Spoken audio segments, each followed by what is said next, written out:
Hi guys, अस्सलाम वालेकुम। आज हम बहुत ही सिंपल लैंग्वेज में हम आपको मशीन लर्निंग के मैप के बारे में डिस्कस करेंगे, बताएंगे कि जो मशीन लर्निंग की जो डिफरेंट ब्रांचेस हैं या इसका जो मैप कैसे डेवलप होता है या इसकी डायरेक्शन क्या बनती है जब आप मशीन लर्निंग को स्टार्ट करते हैं, तो कौन-कौन से ऐसे एरियाज हैं जिसको आपको कवर करना होता है। इसके अंदर हम कोई बहुत ज़्यादा आपको डेप्थ में नहीं मैं एक्सप्लेन करूँगा, जो 10-15 मिनट में मैं कोशिश करूँगा कि आपको बेसिक चीज़ें जो वो हम आपको बताएँ।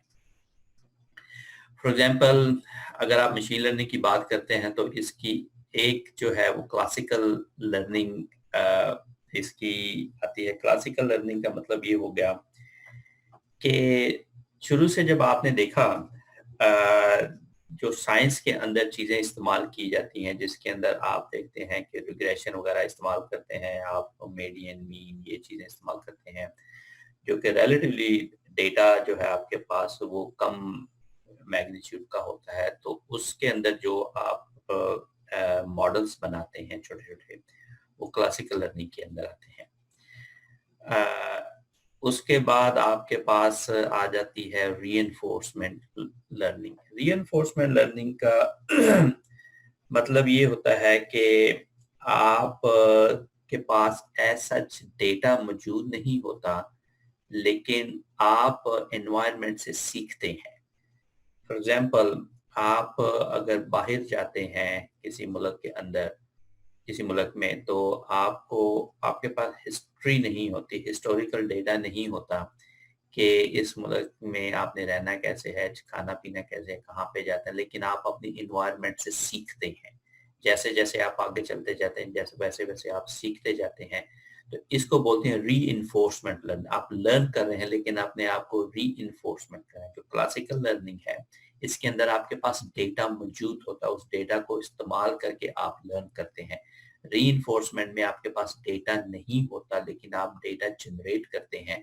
वो साथ-साथ जैसे-जैसे आप मूव करते जाते हैं, सिस्टम से आप सीखते जाते हैं। फिर आपके पास आ जाता है एन्सेम्बल मेथड्स। एन्सेम्बल्स मेथड का मतलब ये है कि आप एक डिसीजन लेते हैं, लेकिन वो डिसीजन जो है वो एक मेथड पे नहीं होता, वो मल्टीपल मेथड पे हो रहा होता है। मसलन अगर आपने कोई चीज़ ऑनलाइन खरीदनी है, तो आप सिर्फ ऑनलाइन एक जगह पे नहीं जाते हैं, आप उसको गूगल पे भी चेक करते हैं, आप उसको उसके रिव्यूज़ भी देखते हैं, आप जो है मुख्तलिफ जगहों पे जाके देखते हैं कि अच्छा यार ये चीज़ कैसी है, अच्छी है, बुरी है वगैरह-वगैरह, मुख्तलिफ वेबसाइट पे जाके उसकी प्राइस चेक करते हैं। जब ये सारी चीज़ें कन्फर्म हो जाए फिर जाके आप खरीदते हैं। तो आपने लिहाज़ा आपका जो डेटा है वो एक जगह से नहीं आ रहा, आपका आउटपुट एक ही है, यानी कि आपने एक चीज़ खरीदनी है, लेकिन उसके पीछे जो है ना आपने डिफरेंट मॉडल लगाए हैं, आप उसकी रिव्यूज़ भी चेक करेंगे, आप गूगल पे जाके उसकी प्राइस भी चेक करेंगे, आप वेबसाइट पे जाके के भी उसकी प्राइस चेक करेंगे, आप अमेज़न पे भी जाके उसके रिव्यू चेक करेंगे। जब ये सारे आप करेंगे तो फिर एन्सेम्बल्स मेथड, यानी कि आप बहुत सारी चीज़ों को मिला के फिर एक फाइनल आप डिसीजन करते हैं। इसको बोलते हैं एन्सेम्बल्स मेथड। तो क्लासिकल लर्निंग में आपके पास डेटा मौजूद है और उससे आप मॉडल बनाते हैं। रीइंफोर्समेंट में आपने एनवायरनमेंट से सीखते हैं उसी वक़्त, और एन्सेम्बल मेथड में आप मल्टीपल मेथड आप इस्तेमाल करते हैं, फिर एक फाइनल डिसीजन आप करते हैं। उसके बाद आ जाता है न्यूरल नेट्स और डीप लर्निंग। न्यूरल नेट और डीप लर्निंग है, ये एक ब्रांड न्यू कॉन्सेप्ट है जो पिछले कई सालों से इस्तेमाल हो रहा है, which is very different from classical learning. और इसके अंदर जो है वो आप न्यूरल नेटवर्क्स का इस्तेमाल करते हैं। तो ये 4 मेन एरियाज़ हैं मशीन लर्निंग के अंदर, या आर्टिफिशियल इंटेलिजेंस के 4 मेन एरियाज़ हैं जहाँ पर आप इसमें एक्सपर्टीज़ हासिल करेंगे। क्लासिकल लर्निंग, जहाँ पे आपका डेटा लिमिटेड लेवल का है। रीइंफोर्समेंट लर्निंग, जिसके ऊपर डेटा जो है वो आप माहौल को, एनवायरनमेंट से आप सीखते हैं। एन्सेम्बल मेथड्स होता है कि जिसमें हम मल्टीपल मॉडल इस्तेमाल करते हैं, डेटा मल्टीपल जगहों से लेके फिर एक फैसला आप करते हैं कि हमने क्या करना है। और न्यूरल नेटवर्क जो है या डीप लर्निंग है, ये बेसिकली आप ह्यूमन जो ब्रेन है, न्यूरॉन, उसको आप मिमिक करते हैं और लार्ज डेटा के साथ आप काम करते हैं, जिसके अंदर आप बिलियंस और बिलियंस डेटा पॉइंट्स को आप डील करते हैं। तो ये तो मुख्तसर तरीके से में आपका मशीन लर्निंग का जो है वो मैप हमने आपको बताया। अब आप आ जाएं कि क्लासिकल लर्निंग के अंदर दो के उसकी सब ब्रांचें क्या हैं। एक उसकी ब्रांच है सुपरवाइज लर्निंग और एक है अनसुपरवाइज लर्निंग। सुपरवाइज लर्निंग का मतलब ये होता है कि आपके पास जो मॉडल है वो सुपरवाइज्ड है, आपके पास जो डेटा है वो सुपरवाइज्ड है। सुपरवाइज का मतलब ये होगा कि डेटा जो आपके पास आ रहा है, कोई उसको देख रहा है, कोई उसको सुपरवाइज कर रहा है, कोई उसके ऊपर कोई लेबल लगा हुआ है, आप उसको जानते हैं कि ये डेटा कहाँ से आ रहा है, इसका नाम क्या है। मसलन अगर आप तस्वीरों का डेटा आ रहा है तो आपको पता है कि ये पिक्चर्स हैं, या अगर आपके पास पेशेंट्स का डेटा आ रहा है तो आपको पता है कि ये पेशेंट का डेटा है, ये उसकी एज है, ये उसकी जेंडर है, तो इंफॉर्मेशन आपके पास होती है। इसको आप बोलते हैं सुपरवाइज्ड लर्निंग। अनसुपरवाइज्ड लर्निंग का मतलब ये होता है कि डेटा तो वही होगा लेकिन उसके ऊपर लेबल्स नहीं होंगे। आपको ये नहीं पता होगा कि ये वाली इंफॉर्मेशन है, इसके फीचर्स क्या हैं। वो फीचर्स आपको निकालने होते हैं। मसलन अगर आप 50 बंदे खड़े हुए हैं उस तरफ मुंह करके, तो आप ये बुर्के पहन के या चादर करके, तो आपको ये नहीं पता कि यार ये लड़कियां हैं या लड़के हैं, या इनके वजन क्या है, इसके जेंडर क्या है, इसकी एज क्या है। तो ये तो आपको पता है कि ये इंसान खड़े हैं, लेकिन उनके फीचर्स क्या है ये नहीं पता। लेकिन वही इंसान जब सामने मुंह करेंगे तो आपको ये समझ आ जाएगी अच्छा मेल कौन से फीमेल कौन से हैं। और बाज लोगों ने अपने पास जेंडर्स के अलावा एज भी रखी होगी, अच्छा मेरा ये एज है, उसके ऊपर वो लिखा होगा मेरा ये वेट है। तो इसको सुपरवाइज करते हैं। अगर ये सारी चीजें निकाल लेंगे तो बाकी जो डेटा रह जाता है वो अनसुपरवाइज आपके पास होगा। अब सुपरवाइज के ऊपर जो है ना वो दो किस्म की आप करते हैं, मॉडलिंग करते हैं। एक करते हैं आप क्लासिफिकेशन और एक आप करते हैं रिग्रेशन। क्लासिफिकेशन का मतलब ये होता है कि डेटा जो आपके पास मौजूद है उसको आप क्लासिफाई करते हैं दो डिफरेंट एरियाज के अंदर या तीन डिफरेंट एरियाज के अंदर। मतलब आपके पास अगर अगर आपके पास ये डेटा है इस किस्म का पड़ा हुआ है, ठीक है, तो जब आप मॉडल बनाते हैं तो मॉडल में डेटा को आप अलग कर देते हैं, ठीक है, आप इसको क्लासिफाई कर देते हैं दो एरियाज के अंदर। तो क्लासिफिकेशन जो होती है वो आपका बाइनरी डेटा होगा या लॉजिकल डेटा होगा या कैटेगोरिकल डेटा होगा। उस डेटा को आप क्लासिफाई कर देंगे। मसलन अगर आपके पास मेल और फीमेल है तो आप मेल को अलग कर देंगे, फीमेल को अलग कर देंगे। मसलन अगर आपके पास एप्पल और ऑरेंजेस हैं तो एप्पल को अलग कर देंगे, ऑरेंजेस को आप अलग कर देंगे, तो आप उसको क्लासिफाई कर देंगे, ठीक है ना, दो डिफरेंट या तीन डिफरेंट कैटेगरीज के अंदर। उसके ऊपर जो मेथड इस्तेमाल करते हैं आप, जो आप प्रोटोकॉल इस्तेमाल करते हैं, जो आप मॉडल इस्तेमाल करते हैं, वो ये 4-5 हैं। KNN नियरेस्ट नेबर है, नाइफ बेस है, स्पोर्ट वेक्टर मशीन है, डिसीजन ट्री है और लॉजिस्टिक रिग्रेशन है। इसको हम एक्सप्लेन करेंगे बाद में कमिंग डेज के अंदर कि ये सारे के सारे मेथड्स असल में हैं क्या। तो ये हो गया क्लासिफिकेशन। फिर उसके बाद आ जाता है रिग्रेशन। रिग्रेशन का मतलब ये होता है कि डेटा आपके पास कॉन्टिन्यूस होता है, वो बाइनरी फॉर्म में नहीं होता। कॉन्टिन्यूस डेटा का मतलब ये है कि मसलन आपके पास मंडे को अगर आपने 4 मील भागे हैं, ट्यूसडे को आप मे बी 5 मील भागे हैं, वेडनेसडे को आप 6 मील भागे हैं, या फ्राइडे को आप जो है वो 3 मील भागे हैं। तो ये जो है ना ये कॉन्टिन्यूस डेटा है। इस डेटा को जो है ना वो आप क्लासिफिकेशन नहीं कर सकते, इसका आप रिग्रेशन करते हैं। अब जब आप रिग्रेशन करते हैं तो रिग्रेशन का मतलब ये है कि आप कोई प्रिडिक्शन करते हैं, कोई लाइन ड्रॉ करते हैं, जिस तरह y इक्वल्स mx प्लस सी, जिसके ऊपर ये y वेरिएबल है, ये आपका x वेरिएबल है, ये आपका m जो है वो स्लोप है, और c जो है ना वो आपका y इंटरसेप्ट है। रिग्रेशन के अंदर आप जरूरी नहीं है कि ये लीनियर हो, ये तो अगर तो आपके सिस्टम इस तरह लीनियरली चेंज हो रहा है तो लीनियर रिग्रेशन। लेकिन अगर आपका सिस्टम इस तरह का है कि आप यहाँ पे चले गए फिर यहाँ पे चले गए, इस तरह का कोई है, तो ये फिर लीनियर नहीं होगा, ये पॉलिनोमियल रिग्रेशन होगी, ठीक है।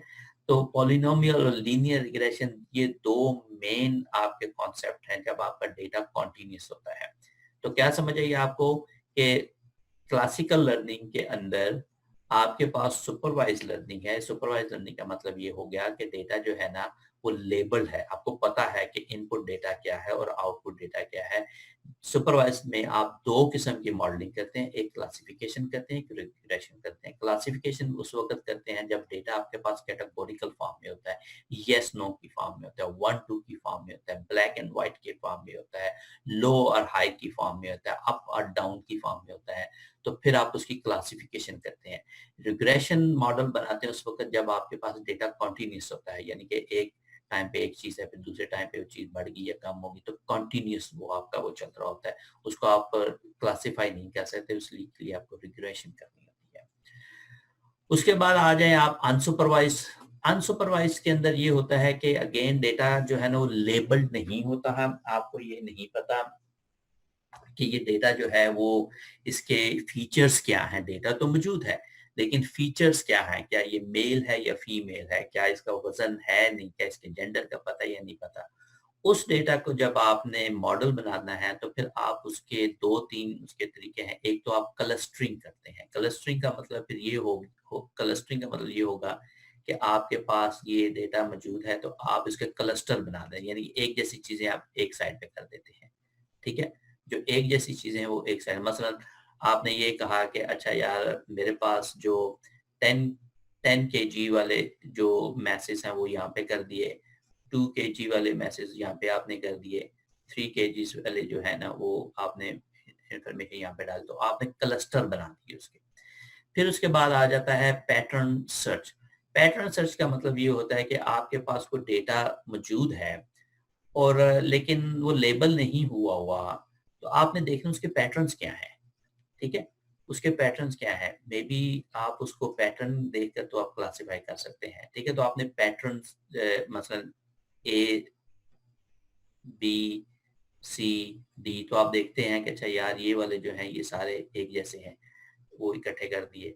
बी वाले जो हैं वो सारे इकट्ठे कर दिए, सी वाले सारे इकट्ठे कर दिए, डी वाले, तो ये अपने पैटर्न्स आपने देख लिए। तो इसके अंदर जो है वो ये मुख्तलिफ किस्म के एल्गोरिथम इस्तेमाल हो रहे होते हैं, तो ये आपने इस्तेमाल करने हैं। तो अनसुपरवाइज का मतलब ये होगा कि डेटा आपका लेबल नहीं है। उसकी मॉडल करने के लिए दो जो मेन है वो क्लस्टरिंग है और पैटर्न सर्च है। क्लस्टरिंग के अंदर आप डेटा क्लस्टर करते हैं, एक जैसी चीजें एक साइड पे रख देते हैं। पैटर्न का मतलब है कि आप पैटर्न ढूंढते हैं कि उनकी सिमिलैरिटीज क्या है, उसको आप जो है ना वो एक साइड पे कर देते हैं। क्लस्टरिंग के अंदर ये 3 एल्गोरिथम इस्तेमाल होते हैं, पैटर्न सर्च के अंदर ये वाले 4-5 इस्तेमाल होते हैं। इसकी डिटेल में हम बात करेंगे। अच्छा, उसके बाद आ गया जनाब आपके पास डायमेंशन रिडक्शन। डायमेंशन रिडक्शन का मतलब ये होता है कि आपके पास एक डेटा है, उसकी बहुत सारी डायमेंशन एक्स वाई जी और 10 डायमेंशन के हैं, लेकिन सारी की सारी डायमेंशन आपको जरूरत नहीं है कि आप इस्तेमाल करें, तो उसको डायमेंशन को आप रिड्यूस कर सकते हैं। मसलन फॉर एग्जांपल अगर मैं आपको ये बोलूं डायमेंशन रिडक्शन के लिए कि अगर मैं ये बोलूं कि आपके पास मेल का डेटा है और फीमेल का डेटा है, ठीक है, आपके पास वेट भी मौजूद है और आपके पास हाइट भी मौजूद है और आपके पास लैंग्वेज भी मौजूद है और आपके पास रीजन भी मौजूद है, यानी कि उनके सिटी भी मौजूद है। ठीक है, तो आपने जो मॉडल बनाना है, आपने मॉडल ये बनाना है कि अच्छा यार ये मेल जो है इनके वजन ज्यादा है या फीमेल के वजन ज्यादा है, या मेल की हाइट ज्यादा है या फीमेल की हाइट ज्यादा है। ठीक है,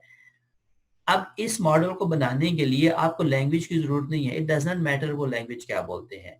या इस मॉडल को बनाने के लिए आपको सिटी की जरूरत नहीं है कि इट डज नॉट मैटर कि वो किस सिटी में रहते हैं। तो मे भी आप ये दो चीजें हम निकाल ही देते हैं क्योंकि हमें इससे फर्क नहीं पड़ता।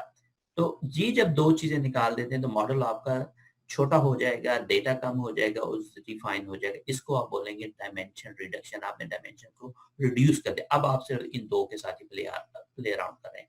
हाँ, अगर आपने ये देखना है कि वो कि क्या लैंग्वेज बोलते हैं, मेल कौन सी लैंग्वेज बोल रहे हैं, फीमेल कौन सी लैंग्वेज बोल रही है या किस सिटी से हैं, फिर शायद आपको उनको वेट की जरूरत नहीं है या हाइट की जरूरत नहीं है, वो आप निकाल दें। तो आप डायमेंशन आपको आपने रिड्यूस कर दिया। ठीक है, तो इसको बोलते हैं डायमेंशन रिडक्शन। ये ये अनसुपरवाइज लर्निंग में आता है जब डेटा लेबल नहीं हुआ होता। और उसको करने के लिए ये 4-5 प्रोटोकॉल दिए हुए हैं जिसके अंदर जो प्रिंसिपल कंपोनेंट एनालिसिस है ये सबसे ज्यादा जो है ना वो मशहूर है। इसके ऊपर हम बात करेंगे कमिंग डेज के ऊपर, पीसीए के ऊपर हम बात करेंगे। बाकी 3-4 ये हैं जिसके अंदर टीएसएन है, एलएसए है, एसवीडी है, एलडी है, ये डिटेल में अगर हमें टाइम मिला तो हम इसके ऊपर बात करेंगे बाद में। अच्छा, अब आप आ जाए एंसेम्बल्स मेथड।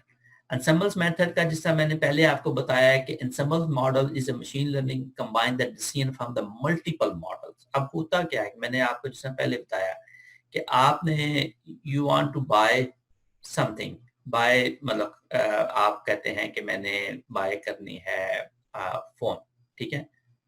अब इसको बाय करने के लिए आप जाते हैं अमेज़न पे, ठीक है, आप जाते हैं ईबे पे, ठीक है, आप जाते हैं गूगल पे, ठीक है, और आप किसी और जगह किसी एनी वेबसाइट पे जाते हैं, उनकी वेबसाइट पे, ठीक है।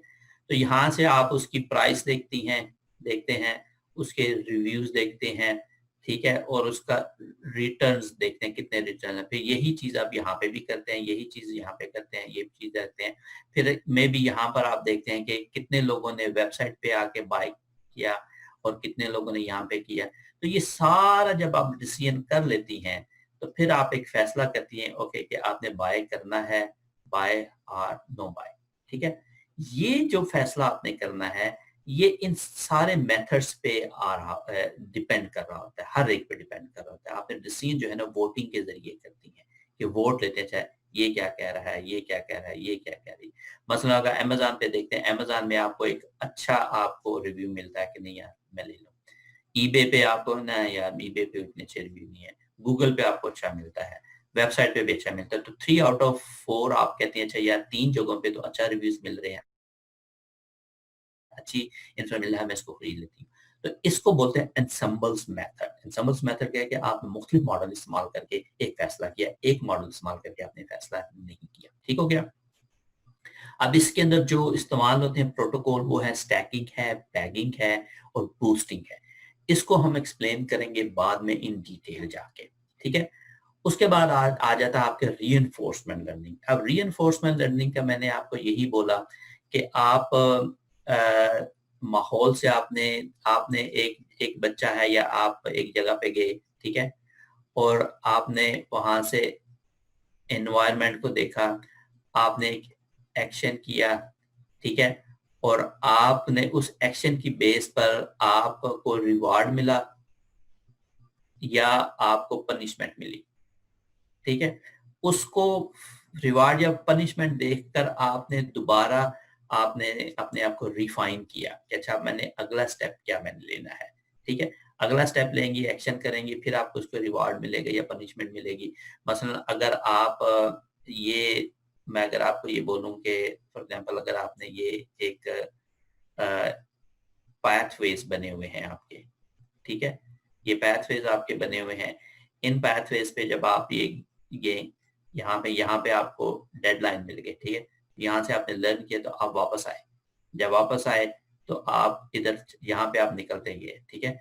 तो ये आपको रिवार्ड मिला कि आप आगे नहीं जा सकते, आपने अपना डिसीजन चेंज किया, वापस आ गया, अब यहाँ चले गए। यहाँ से आपने देखा कि आपको रास्ता क्लियर में आप यहाँ पे चलने, तो आपने लर्न किया सिस्टम के अंदर रह के, खुद ही आपने फैसला किया एनवायरनमेंट से सीख के। इसको बोलते हैं रीइंफोर्समेंट लर्निंग। इसके पीछे कोई हिस्टोरिकल डेटा नहीं है, हिस्ट्री हिस्टोरिकल हिस्टोरिकल डेटा नहीं है, आपने उसी वक्त हालात से लर्न किया। इसको बोलते हैं रीइंफोर्समेंट लर्निंग। इसकी एग्जांपल जो है ना वो सिंपल वो यही है कि जब आप किसी नई जगह पे जाते हैं तो वहां से आप सिस्टम से लर्न करते हैं और फिर आप आगे मूव करते हैं। अगर आपने गलती करते हैं तो आप वो काम दोबारा नहीं करते, अगर आप अच्छा काम करते हैं आप आगे चलते हैं तो आप ऐसा ऐसा लर्न करते जाते हैं। तो टेक्निकली अगर आप इसको, वो मैं एक्सप्लेन बाद में करूंगा, आपका एक एजेंट है, आपका एक एक्शन होता है, आप एनवायरनमेंट से लर्न करते हैं, आपको रिवॉर्ड मिलता है, ठीक है। आप जो है एजेंट जो है वो आप ही हैं, एक्शन आप करते हैं, एनवायरनमेंट से आप लर्न करते हैं, आपको रिवार्ड मिलता है या पनिशमेंट मिलती है और दोबारा आप फैसला करते हैं। इसको बोलते हैं रीइंफोर्समेंट लर्निंग। इसको हम डिटेल में बिट बाय बिट अगर हमें मौका मिला हम एक्सप्लेन करेंगे। तो हुआ क्या, मशीन लर्निंग है, ठीक है।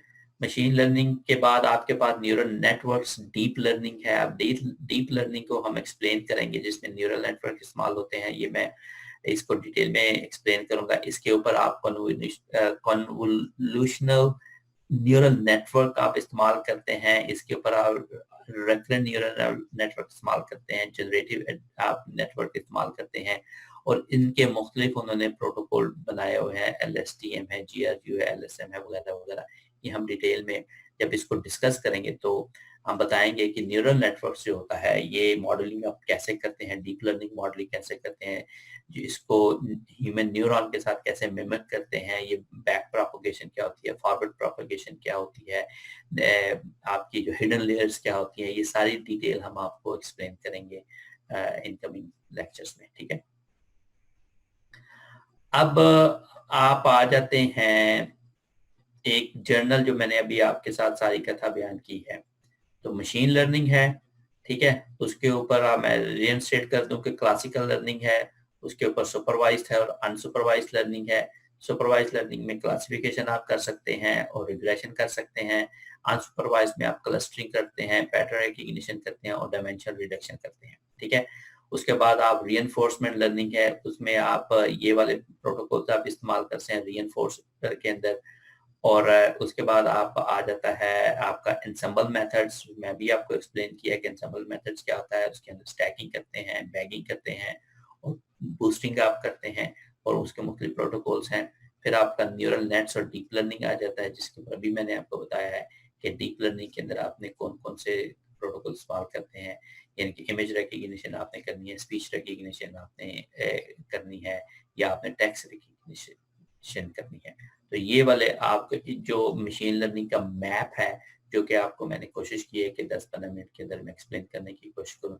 इस चीज़ों को हम जो है ना अब डिटेल में डिस्कस करेंगे। We will work on classical learning, उसके ऊपर ये सुपरवाइज्ड लर्निंग, रिग्रेशन को करेंगे, क्लासिफिकेशन में ये करेंगे, ये वाली एग्जांपल करेंगे, इसके ऊपर में भी हम अनसुपरवाइज्ड के अंदर कोई एक आध एग्जांपल करेंगे, और डीप लर्निंग के ऊपर हम डिटेल में हम बात करेंगे बाद में।